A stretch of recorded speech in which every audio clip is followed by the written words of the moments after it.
que se hace una historia, se habla de un viejo, de un niño o de sí. Pero mi historia es difícil, no voy a hablarles de un hombre común.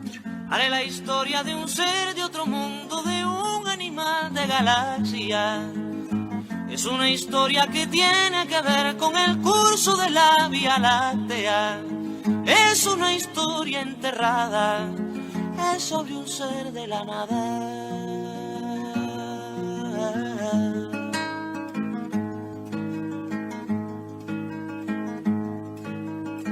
Nació de una tormenta, en el sol de una noche el penúltimo mes.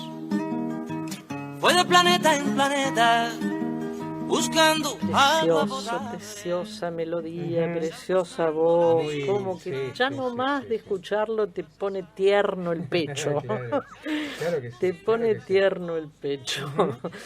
Bueno, todo esto nos introduce a otro aniversario que tuvo lugar, otro acontecimiento que tuvo lugar también un 25 de noviembre, un acontecimiento histórico, si los hay. Esto sucedió un 25 de noviembre de 1956, Oscar, Sí. en México, en las costas mexicanas, en realidad, las costas veracruceñas de Veracruz, en México. ¿Qué pasó ese día, Oscar, allí? Fidel Castro, a quien hace un rato lo recordamos porque también hoy se cumple un nuevo aniversario de su fallecimiento. Claro. Fidel, su hermano Raúl, que también lo escuchamos hace un rato, el Che Guevara, nuestro entrañable sí. Ernesto Guevara, y 79 expedicionarios más zarparon del puerto de Tuxpan en el yate Granma, para iniciar así nada menos que la gesta de la Revolución Cubana.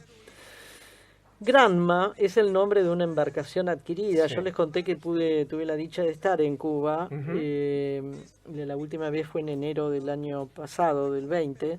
El Granma está en el Museo de la Revolución, está expuesto debajo de una cúpula de cristal, digamos. De verdad es una cáscara de nuez. Claro, Es una cáscara de nuez. Bueno, es el nombre de esta embarcación, que la compraron en una localidad de Veracruz, se llama Tuxpan, y la compraron de manera clandestina, obviamente, por un grupo de exiliados cubanos que vivían en México. En Cuba estaba la dictadura de Batista, ¿sí? Ese grupo de exiliados cubanos estaba liderado por Fidel, y que formaban el movimiento 26 de julio. Este movimiento fue el que llevó a cabo el asalto al cuartel Moncada en Santiago de Cuba, que fue un 26 de junio del año 53, creo. El que comentamos también hace un rato, que fue un fracaso. El barco se lo compraron a un estadounidense, Oscar. Qué cosas de la vida, ¿no? Qué vueltas de la vida. Mirá la mano que le dio. Los 82 expedicionarios de este movimiento planearon el desembarco, porque lo planearon, pero a pie, juntillas, con fines revolucionarios. Esto lo encabezó, como todos sabemos, Fidel Castro, y participaron, como acabo también de comentar, el Che Guevara, Raúl Castro, Camilo Cienfuegos, también, Juan Almeida Bosque y Ramiro Valdés, entre otros, que sumaban 82. No era un ejército de miles. No era un ejército de miles. Bueno, tras el fracaso, como comentamos, del asalto al cuartel de Moncada, efectivamente fue el 26 de julio del 53, Fidel y sus compañeros que sobrevivieron fueron condenados a varios años de prisión, pero también les conté que la presión popular fue tan fuerte y el esfuerzo de las familias de los detenidos también hizo que después de 22 meses, ni siquiera llegaron a 2 años de estar presos, fueron amnistiados. ¿Tuvieron qué? Sí, ¿no? Fidel se dirigió a México y desde donde empezó a preparar en México esta expedición a Cuba para comenzar esa gesta de la insurrección armada contra la dictadura de Florencio, que se llamaba el hombre, Batista. Fulgencio. sí. Bueno, perdón, Fulgencio. Sí, Fulgencio me hace acordar a ese Fulgencio que era Don Fulgencio. Sí, Don Fulgencio, que era un hombre que no tuvo infancia, era una historieta gráfica. Exacto. Bueno. Cerca de las 2 de la mañana de ese 25 de noviembre, era un domingo el 25 de noviembre, sueltan las amarras y el yate, llamémoslo yate, claro, echó a andar sus motores, en realidad. Con alguna dificultad se separa del atracadero, claro, ¿no?, donde estaba, y pone rumbo río abajo por el amplio canal, era el río Tuxpan, y de ahí se abre del río Tuxpan, desagota sus aguas en el Mar Caribe, ¿no?, en el Golfo. Sí. Pone rumbo a ese río abajo con las luces apagadas. Que no lo vea. A bordo están los 82. Todo el ejército eran 82 hombres que estaban en absoluto silencio, Oscar, para no llamar la atención de las postas mexicanas que custodiaban todo, ¿no?, en las cercanías. Las primeras horas de ese domingo, horas de la madrugada, ¿no?, el yate navega aguas tranquilas por este río Tuxpan. Están amontonados los 82, uno encima del otro. Claro, porque es un barco chiquito, es muy pequeño. Es un yate chico. Los expedicionarios pueden todavía ver a esa hora, a su izquierda, algunas escasas luces de la ciudad, y a la derecha todo es oscurísimo, claro, porque se iban adentrando en el Mar Caribe. Y el mar de noche es como una negrura inmensa que uno no ve nada. Exacto. El yate deja atrás las aguas tranquilas del río, ¿sí? Esas aguas eran tranquilas. Claro, el río, las deja atrás a estas aguas, atraviesa todas las escolleras de la desembocadura y penetra en las aguas no tranquilas del Golfo. Claro. Hay un oleaje enorme, un viento que bate con fuerza, cae. Recordemos que ese lugar geográfico del mundo es el que produce esos huracanes brutales. Claro. Estoy posteando el mapa. Exactamente. Salieron de la península esta, que creo que es la península de Yucatán. Cancún está enfrente de Cuba. Sí. O sea, ellos iban hasta el extremo oriente. Hasta la otra punta, claro. Bueno, y ahí se meten en el oleaje, en el viento y con una fina llovizna además, ¿no? La embarcación acelera los motores, se balancean de un lado al otro, caen cosas que había en el interior, las olas cubren toda la cubierta y parte del techo. Cuando se aleja lo suficiente de la tierra firme mexicana, en realidad ya en aguas del Golfo, del Mar Caribe, se encienden las luces por primera vez. En su interior, los expedicionarios, los combatientes, se abrazan unos a otros, algunos hace muchos que no se ven. Guevara, que es el médico de toda esta expedición, comienza una búsqueda frenética de los antihistamínicos porque todo el mundo estaba mareado y por supuesto también vomitaban y no los encuentra, pero sí todos estaban muy emocionados. Cantan el himno nacional cubano y abajo la dictadura, a los gritos, se confunden sus gritos y sus cantos con el fuerte viento del Caribe. No resulta difícil imaginar cuánta alegría y cuantísima emoción sienten Fidel y todos ellos, en realidad. Yo me los imagino, mira, este relato está tan bien redactado, Oscar, que yo me los imagino, ¿no?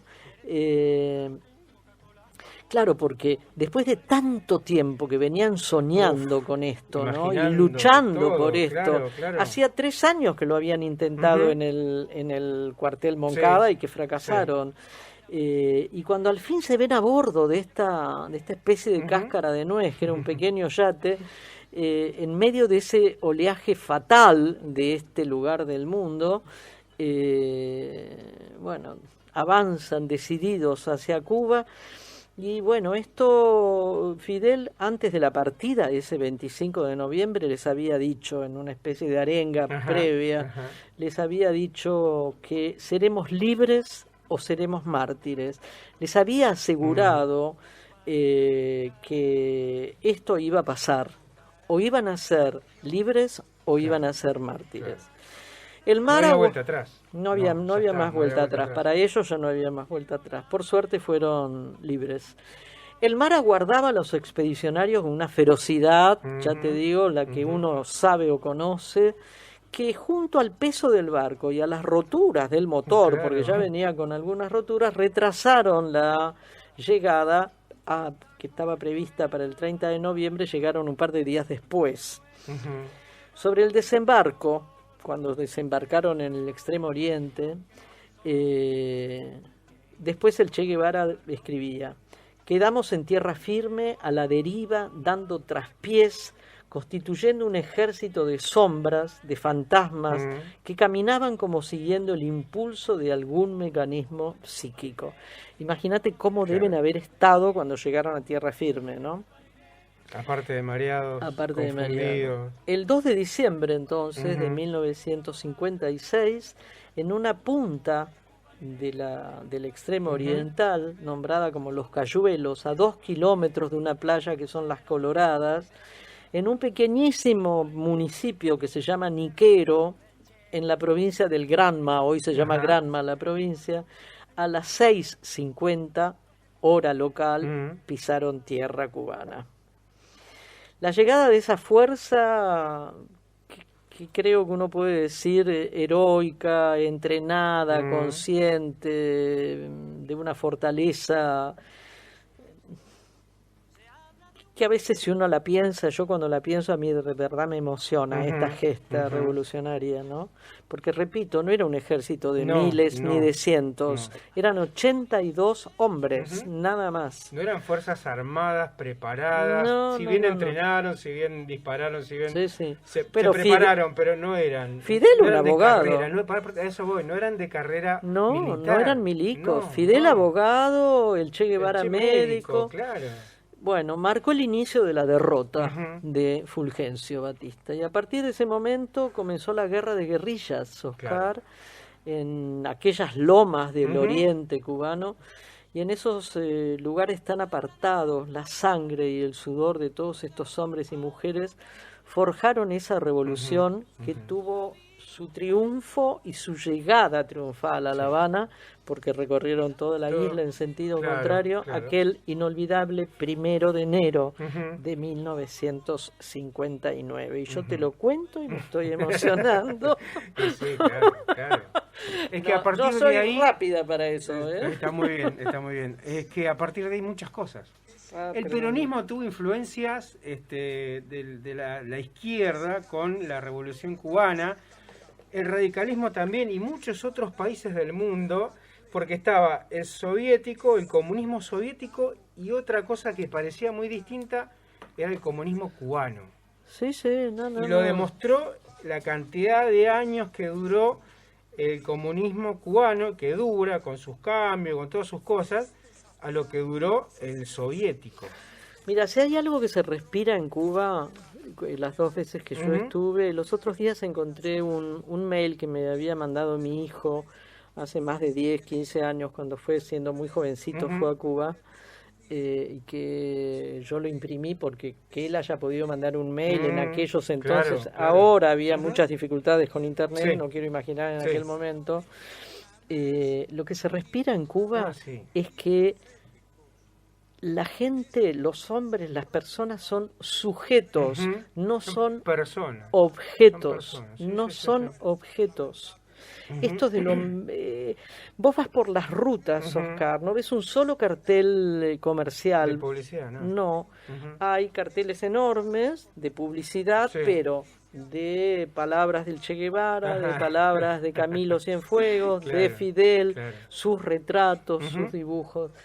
Es otro mundo. Sí, es otro mundo, y recordemos algo que no hay que olvidarse nunca de esto. Hay un bloqueo que lleva más de 50 años cuando hablan de época de Internet, los servidores, el servicio de Internet es norteamericano fundamentalmente.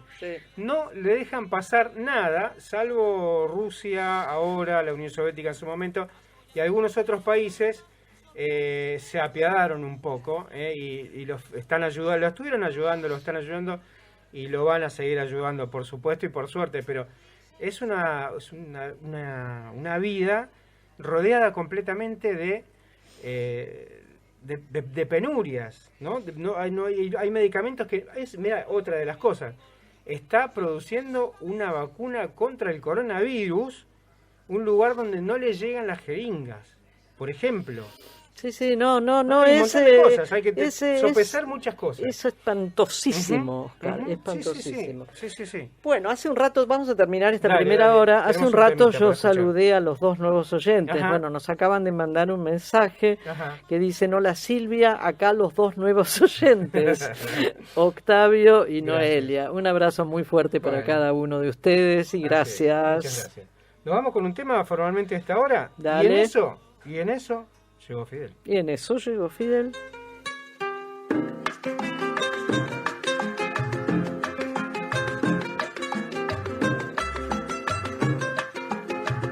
Aquí pensaban seguir ganando el 100% con casas de apartamentos y echar al pueblo a sufrir y seguir de modo cruel contra el pueblo conspirando para seguirlo explotando, y en eso llegó Fidel. Y se acabó la diversión, llegó el comandante y mandó a parar. Y se acabó la diversión, llegó el comandante y mandó a parar.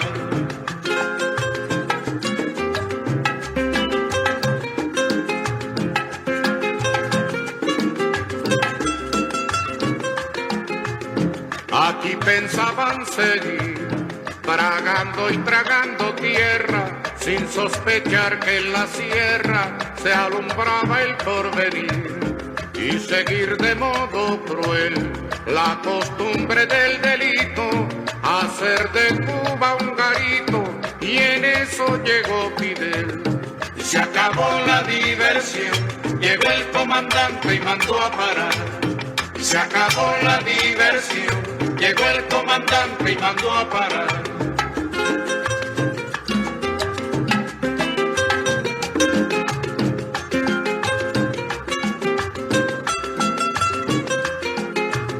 Aquí pensaban seguir diciendo que los cuatreros, forajidos, bandoneros, asolaban al país, y seguir de modo cruel con la infamia por escudo, difamando a los barbudos, y en eso llegó Fidel.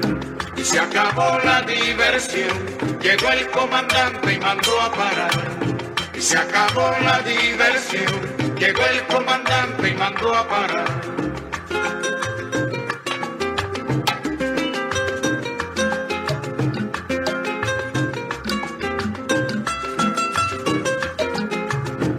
Aquí pensaban seguir jugando a la democracia, y el pueblo que en su desgracia se acabara de morir, y seguir de modo cruel, sin cuidarse ni la forma, con el robo como norma, y en eso llegó Fidel. Y se acabó la diversión, llegó el comandante y mandó a parar. Y se acabó la diversión, llegó el comandante y mandó a parar.